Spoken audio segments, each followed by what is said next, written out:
بسم اللہ الرحمن الرحیم۔ شروع اللہ کا نام لے کر جو بڑا مہربان نہایت رحم والا ہے۔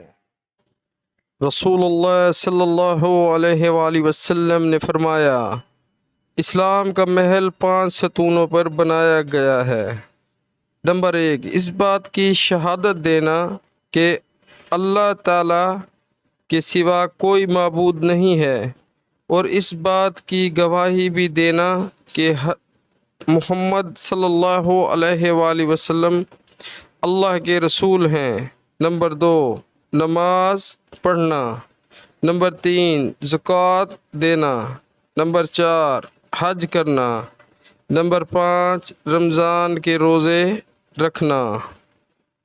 مسلمانوں، اللہ اور اللہ کے رسول صلی اللہ علیہ وآلہ وسلم کا حکم مانو اور آخرت کی زندگی سنوارو، بہت فائدہ ہوگا۔ السلام علیکم ورحمۃ اللہ وبرکاتہ۔